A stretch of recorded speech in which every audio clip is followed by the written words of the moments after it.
Welcome back to After the Visit, proudly brought to you today by Have a Chat. This podcast is about what really happens after customer conversations, not the polished CRM version, but the reality once the visit ends, the car door shuts, and the next meeting is already calling. Today, I'm joined by Nigel Slater. He's the head of business development for LORAM Australia. He's got more than 20 years leading sales teams in the technology and telecommunications industry. Thanks for joining us, Nigel. To kick us off, could you just give us some context? How many reps are in your field team, and what does a normal day look like for them? Yeah, so we've got 3 reps and they're positioned regionally. So I've set out looking after specific regions, and the days can be varied quite considerably. So sometimes a lot of customer visits, obviously that's the mainstay of this sort of work. A lot of time sitting in front of your computer, writing up proposals, doing market analysis, reviewing costs, all those sorts of things. So, on a continuum, everything from relationships and dealing with people all the way down to getting into the technical nitty-gritty of what we do and what we sell. So they do that typically in the car, in their laptops, so they jump on it? No. So our sales team is far more likely to spend time in the air than the car. So our customers are spread out across Asia Pacific and Australia. So a lot more time on planes, certainly working on laptops, working in motels. There's a pretty heavy kind of travel requirement with these particular roles. And then, so you've mentioned a little bit about when they're doing their work on their laptops. So typically, and be honest here, when does the admin usually get done for your team? Look, a lot of time on the weekends. The stuff that's the most boring and is most admin, probably gets, I'm the same, I probably sit down on an hour or two on Sunday, just try and get some credit card stuff done, all that sort of thing. Some of the admin, particularly around reporting, is critical for the overall business. So that has to be done in a given amount of time. So that's, sit down and spend a couple of hours at your laptop, on an afternoon to get that done by the next morning. So are they doing CRM notes after their visits? What does that look like from an admin perspective? Yeah, look, two things really. First of all is the note taking. So, capturing the discussions, capturing minutes and actions is common. And typically what I'll do is do a weekly wrap up of, the past week. So what's happened. So not only do I get the interaction so that I can report up the chain in terms of what we're doing on critical sales, but the entire team can, share a bit in terms of what they've done, some of the sales barriers, the issues that we have to kind of surmount to get through the process. So that's a good opportunity on our weekly team call to share that sort of information. They're actually not the first person that's mentioned that's the process that they do things. The last interview I had actually said that they do a weekly catch up too. Seems to be a common theme there. Yep. And when your reps are stacked with visits, back-to-back customer visits, what is the first thing they usually see to slip? Definitely, one of the challenges is, like any business, we have a lot of meetings going on that can be planned weeks out. And as, customer visits happen, you'll see things change on the customer end as well. So when they have a customer meeting from 9 till 10 in the morning, it gets shifted to 10 and 11. Then you'll see you'll see the roll-on effect of other meetings slip at the same times. Week by week, it's always a juggling act in terms of moving meetings around based on what customers are doing, flight delays, all that sort of stuff is ongoing challenge for sure. Yeah, all those unforeseen circumstances. Yeah, yep. Constantly juggling calendar. It's always the way. You got it. And then in your experience, do you typically lose more revenue or more relationships from poor selling or poor follow through after the selling? Look, I think, and I'm comparing the current business to previous businesses, we're certainly set up for success in terms of we're able to maximize what we do in front of the customer and afterwards. Given, we've got some kind of blue chip customers that we have account management for, we have to be really strong on follow up. Presentations, recent presentation we did to a customer, while it was only 30 minutes, for us to present, well over 100 hours of man hours went into preparing for that presentation, and the follow-up still continuing 2 weeks later and being managed really carefully. So for the type of business we're in, it's it's a lot stronger than, I suppose, in previous experience in sales in other businesses that I've had. So I don't feel that either of those two really, I haven't experienced any hits from poor performance in terms of, at the meeting or the follow-up piece. I think we're really strong in that element. What do you find more important? If you had to choose one that was perfect and one that was maybe just average, what would you, is it the actual selling or is it the follow through after, if you had to pick one that was better than the other? Yeah, look, I think it's the follow through, and I suppose my thinking is that if you're selling in the moment, it's a presentation or a meeting, it's rarely perfect, although that's what you aim for. But follow up is the opportunity. If there's some errors made, a statement made in error as an example, then you've got a bit of time in the follow up and I suppose making sure that there is a follow up is probably the important bit. But you've got the opportunity to kind of recalibrate and go, right, there was a few things that didn't go right in the meeting. We've got time to actually put a bit of a strategy or some tactics together around how to recalibrate that with the customer. So I think it's better doing, and it's always about the last customer contact, right? So if your follow up is the last thing that they remember and it's been really strong, it should overshadow any kind of performance issues during the meeting. Yeah, I love that. And it allows for that humanness as well, because we're all Yeah, humans. At exactly. the end of the day, we're going to make mistakes in those customer meetings. As long as you've got that follow up, Yeah. it's the key number one. And then making that follow up really good it's going to make up for any downfalls in that selling part. And an important aspect of that is that it's an opportunity to show honesty, right? The customers would much prefer you to show, we actually made an error and making recompense for us rather than kind of going, we won't talk about it. That's not the MO that we roll with. We would always choose honesty over hiding errors. Yeah. And even a step further than honesty, like transparency before they even realize as well, getting that front foot forward. So then if I followed your top rep for a week, what would they consistently do within 30 minutes of leaving each meeting, do you think? Yeah, look, always taking notes, like during the meeting, and making sure that, actions are identified. I'd say whether it's 30 minutes or an hour after the meeting, that information's relayed back to me in terms of keeping me updated. And also, because we work in a global team and that global team supports our region, it's important that anything that happens is, acknowledged as quickly as possible. So I think that's, the information is conveyed pretty quickly, but probably most importantly, if we run into an objection or a barrier or an issue, that's raised so people can put some thinking time into it as quickly as possible. Getting the sales manager, ringing you up and going, hey, I just had a call. We've got a bit of a problem. What are we going to do? That's certainly top, a top characteristic of our guys that will do that straight after a meeting and let us know that we've got to start thinking about a problem. Yeah, and I think it's important as well to use that brain power of the team and of your leaders as well. I think sometimes I think sometimes reps get stuck in, okay, I need to fix this myself. I can fix this before I take it to my leader or before I take it here.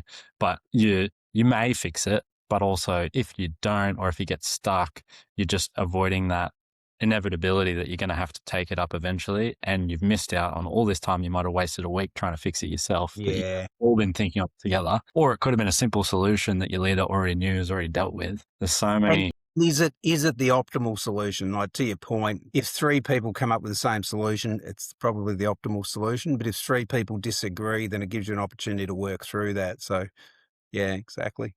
More minds than one is always stronger. It doesn't matter. I was going to say something else there. Oh, just on a tactical front. So when your guys are in doing their meetings and they're writing their notes, are they writing their notes manually? Are they typing on a computer? How do they typically take their notes? And do you guys using their?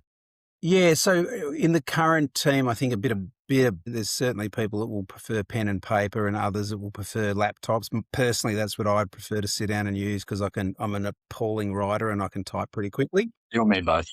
Certainly, in previous experiences, I've seen the electronic where, you can write your notes and save it and send it to your that's quite, effective for people that can read their own handwriting, and I'm not one of them. So both laptops and pen and paper for sure, just depending on personal behavior. Yeah, of course. I mean, Preference. there's always going to be people out there that prefer pen and paper, no matter how far technology gets, I think. Yeah, absolutely. Yeah. But in terms of, and then are you storing that in a CRM? What's your workflow for your customer relationship?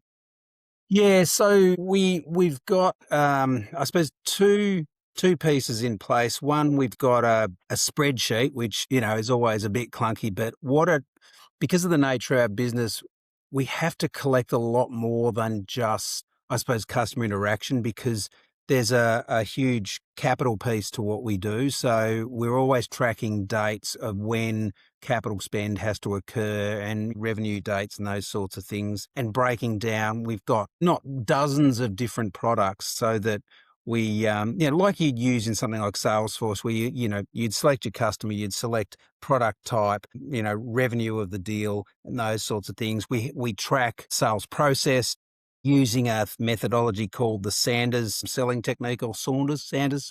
So, it's common nomenclature across the sales teams. And the CRM we use is a repository more because our sales cycles can be incredibly long, just amazingly long. So they are a repository for tracking more of the process of, how the contract development and reviews going, and legal review and pricing development, which can take months and months to do. So it's used differently to your previous life, where I think using Salesforce and Pipedrive, the two that I've used before, were more traditional in their use as a CRM. And then what habits do you guys use to protect relationships, even when things do get hectic? What are some good habits? Some good habits. Oh, look, I think, as we're a small team that cover a very large area. So between myself and the three sales managers, we cover all of Australia, New Zealand, and all of Asia. But yeah, having fewer people means that I think, as a team, we pretty good at decompressing when things get stressful. So if there's, something's gone wrong with a customer visit or similar, I certainly try and set myself up as a platform for venting and trying to get people down off the roof and go, yep, it's bad, I know, but sleep on it. Make sure you get some sleep. It's an important bit, right? Because I was interviewing some candidates yesterday for a new sales role, and someone that's come from an engineering background. I said, you're coming from an area where outcomes are somewhat deterministic, right? To do your job appropriately, you finish it, and you put a bunch of effort in, and you have an outcome that is part of that effort. And I said to him, the thing you need to, emotionally get your head around is sales isn't deterministic, it's probabilistic, which means there's a chance you might succeed no matter how much work you put in. And if you can't deal with failure and then picking yourself back up again and going at it with as much motivation as before, it might not be the job for you, right? It's a different mindset. You've got to be able to get up from the hits, and you'll get hit. It's part of the profession. Yeah, it's inevitable. It is. It is inevitable. So I think that process of each of us keeping, when one of us is down, we all pitch in to habitually to kind of go, on with the, walk through it, get over it, and, we'll help you through the other side and get back up and run back in. And I think that's pretty effective. Do you guys have any, from a customer relationship perspective, do you guys have any systems that you guys use to help you keep on top of those relationships? Or do you have like cycles that you're checking in with the sales We manager? do. Yeah, we do. So, because what we sell is very compliance related and over multiple years, the systems that we use, they're in-house systems that capture our performance against a contract effectively, right? And so what that sits behind is typically, monthly customer meetings and quarterly steering committee meetings. And it allows us to pull data on performance really effectively across, key things like the technical performance, the safety performance, and, any other contractual KPIs. So that's all, it's all stored on a day by day basis. So when we need to report, we can press a button. It's not as clean as that, but press a button and here's our performance. And so a lot of, from an account management perspective, if everything's going well, we report, everyone's happy, and things continue on. And I think it's not so much a system, but a process of where we step in is, voice of customer opportunities where something goes wrong, and then we grab that and we make sure that the customer know we're listening, and systems, depending on what's gone wrong, systems are updated with an occurrence and whatever the remedy is. So definitely, but it's a strange one from an account management perspective. Our reliance is generally on the performance data that's generated by the work. Yeah. And it sounds like you're having a monthly meeting with them anyway for those We performance. do, yeah. It's mandatory under the contracts. Yeah. Which makes it easy, I guess, to keep that regular contact and make sure that those, It does, yeah. because I guess naturally they're just going to be like, oh, we're going to see them next week anyway. We'll bring it up at that point. Well, look, they see us every day of the week. We're embedded with the customer team, so that there's never an issue with being too far away from the customer. Generally, we're always right there, and the sales guy's job is to have a lighter touch point than operations, but certainly always be in the mix, particularly if things get problematic or. Yeah. As a sales manager, and you kind of touched on this before, you guys have your weekly catch-ups, but how do you, other than what your team is, I guess, passing on to you in those weekly catch-ups, how do you actually know what was said in meetings? Do you have a process to ensure that what they're saying is true, or like, how does that go? Yeah, look, particularly for important meetings, like we do some really, really good work in this space. So particularly when the meeting is about, like, let's say there's an upcoming contract renewal, we finished 5 years, we're going into the next 5 years. There's never a sense of kind of being a man on an island in this, or a woman in this business. I will go with the sales guy. We might have the managing director, the head of operations. I will show a full team sort of force in support of that. And typically a bunch of us will be writing notes and collecting information about actions and minutes, and we'll follow up afterwards. Certainly on online sort of meetings, which we obviously do a fair bit of, we're using AI to cap minutes and take notes and summarize, like, a lot of businesses are these days as well. Primarily, we do a fair bit of work prior to a meeting.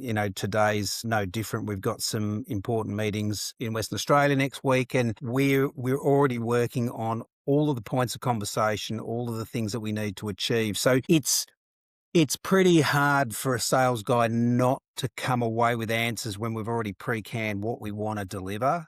So it's, if we've already said these are the things we want to say, this is what we want agreement to, and he comes away and goes, oh yeah, I didn't say any of that, it'd be pretty poor performance, right? So it's quite strongly architected in terms of those key kind of critical meetings. On an account management side, I think there's always, again, because of the nature of the business, the sales guy's usually there with someone from operations as well, and they'll come away, like I said before, jump on the phone and say, hey, we had the meeting, it went well, this is what went down, and that keeps the information flow. I think just to pull two key things out of there, what you said.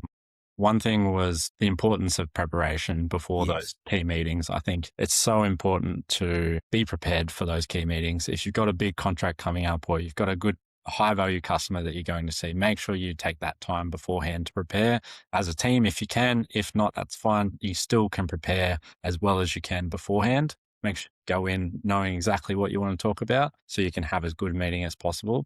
And the other thing that I pulled out was, don't be afraid to be a force together. Like, bring your manager along, bring along the owner if they're still involved in the business, bring along your operations leader that's going to be actually dealing with this customer day to day for the important meetings I'm talking about. You obviously can't do this for every meeting as a sales rep. No, it's the important ones, right? And you've got to highlight those key times and then make sure that you're doing these things to have the best meeting possible. Yeah. And I think, it's, for me, you kind of often see, businesses that say, we have a sales-led leader, or we're a sales-led organization. I mean, given that we can have everyone from HR and health and, safety and coming to these meetings because it's necessary, it's necessary given the subject matter. We are a group of people that do our daily work, but also act very much in terms of selling the breadth and depth of the company and all we do. So it's a sales-led organization really coming from the top of the business, which is good for me. It's the opposite of having no support. We get a lot of support. Yeah. And I think that's key as well. If you can work for obviously not everyone has that luxury. No. But if you can work for an organization that does have that support, make sure you use it. Make sure you don't shy away from it because it's so invaluable. And sometimes you don't know how lucky you are until you go to an organization that's not that way. Yeah, and that's kind of been my experience as well. And with it, to my earlier point, with the benefit of that comes the cost of you get involved with a lot of meetings, right? Everyone does. It's a heavy weight to have, a range of, senior and others people at a lot of meetings. So there's a balancing point there you've got to be really aware of as well. Yeah. And I think if you can have your limits in place as to what constitutes a right meeting to have these people at that meeting, like, is it a certain revenue? Is it a certain deal? Is it certain? Yeah. What's the trigger? Yeah. What are these trigger points? That's the word. What are the trigger points where we involve more people? Yeah. Like, you obviously don't want to invite the director or the owner along to a $5,000 deal No, when you're a no, of multi-million course not. company. That just doesn't make sense. So you've got to have those trigger points, whether they're documented or not, just like a rough understanding. Yeah. Yeah, exactly. Exactly. So there's always a feedback loop and the size and breadth of that feedback loop will depend on the importance of the meeting. Yeah. Probably easily put. Where do you see typically managers overestimate their visibility? Maybe not in your organization because you guys are obviously very intertwined by the sounds of it, but it may be past experience you can pull from here. Where do you Overestimate their visibility. into what their team is doing or seeing? Like, say, if they're a good example might be is if their team's not capturing their notes properly, or you don't have those meetings in place weekly where you guys catch up in your experience, Yeah. where that gets overestimated, their visibility. Yeah. Oh, look, I think I think by nature of the way I perceive things, when I've seen that happen, it's really because there's a lack of clarity, and a bit of a looseness in terms of, the sales guys are out there, they're stomping the boards, they're seeing people, which is great because that means revenue. And the critical bit for me is, a couple of roles ago, taking over from a previous head of sales, is that there was KPIs in place for the sales guys that said this number of customer interactions a month, right? And so the sales guys would come back and get, tick, I've done that many. And when I came in, I said, okay, that's the quantitative element, but what's the qualitative element? Like, what did you ring up the guy and go, hey, it's me, anything you want to buy? Nah.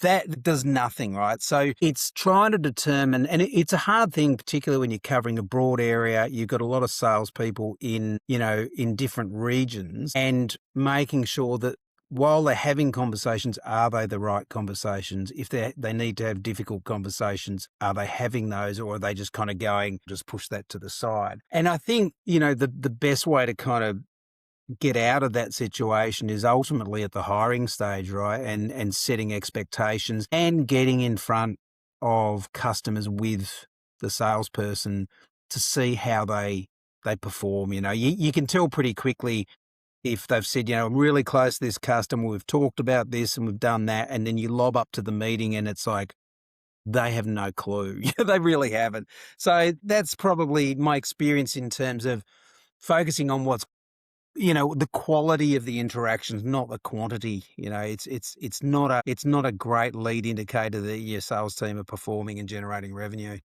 I think another quite easy way to be able to tell as well on those quality of visits is if you are logging your notes, just to go over the notes, you can see pretty quickly in the notes if they're detailed or not, whether there was much quality there.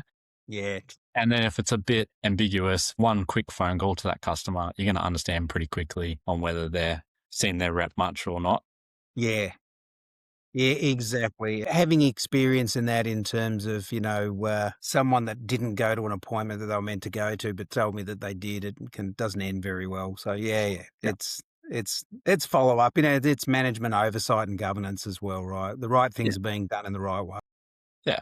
And it's not even micromanagement because you have to do it to some level when they have the level of autonomy that sales reps do in the field because they're out there. You have no idea. All the time, yeah. You have to have some level of understanding what they're doing. And then when the trust element is there, after you've worked with them You're all good. yeah, it doesn't need to be that stringent anymore. It's just it has to be a process of trust between a leader and the rep. Yeah. Yep. Spot on. Coming towards the end now, if you could eliminate one friction point that happens after a client visit, what would it be? I think the, a really challenging friction point is when during a meeting you get a client to agree to something, and then when you do your follow up and go back to kind of go through next steps, they've kind of vacillated and they're like, oh, we had to think about it. We're not really that sure. And you're like, we were sure a week ago and now we're not sure. I think that's one of the more challenging things. And it's where and every sales guy does it when you have a good solid meeting and you walk away and go, right, this is good. We're moving forward, and gets communicated up, right? We're in a good position. And then all of a sudden it dips back down and everyone's like, all right, I thought we were going somewhere with this. Yes. That's one that it's probably a pet peeve of mine, to be honest. Have you come up with any strategies to, I guess, make that happen less? Is it quicker follow up?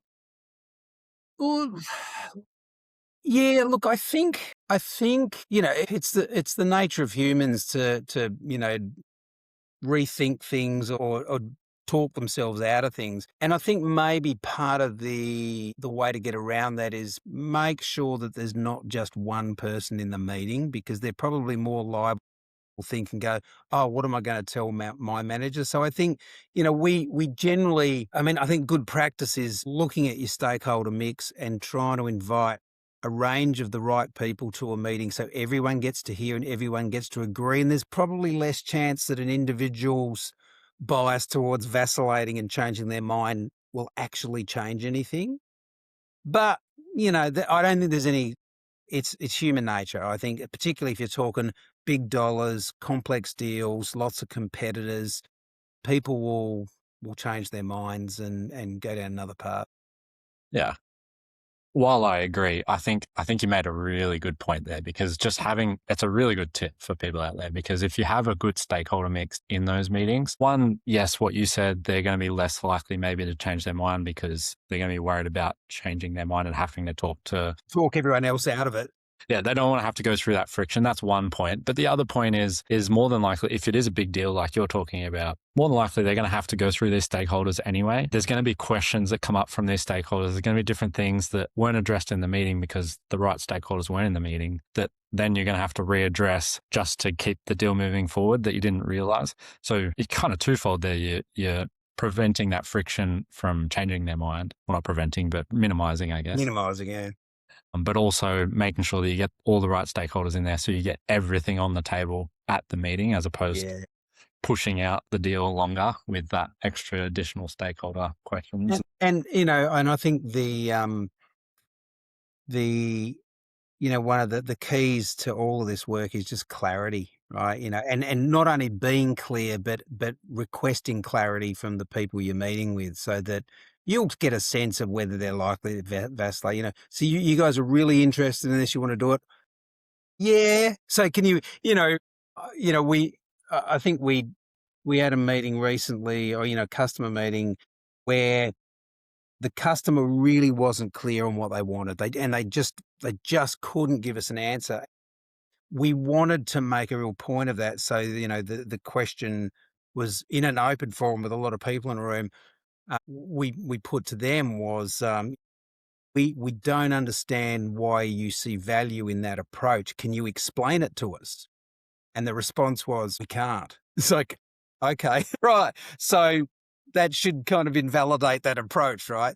But I think those very clear discussions and questions also help, right? Then if you got that level of clarity, then customers changing their mind almost looks like they were negging, right? Absolutely. I completely understand what you're saying and we completely agree. It's a lot harder to turn it to no a week later after all of that, right? So I think there's some tactics you can employ there. Yeah, I think so. And I think a big one as well is just having that speed and clarity of your follow-up as well. So if you finish that meeting and you're sending that follow-up email, whatever your follow-up process is, straight after the meeting, and getting them Agreed. And in words, getting them in words to reply and agree to what they agreed Absolutely. to in person, I think is super important as well. So relationships are not only built in the meeting, they're built in what happens after it. Clarity of the notes, the speed of follow-up, the consistency of execution, and the visibility that leaders have into all of it. That's the problem that I am working on with Have a Chat. And if this conversation made you reflect on what really happens after your visits, then it did its job. I'm Brendon Welsh, and this is After the Visit.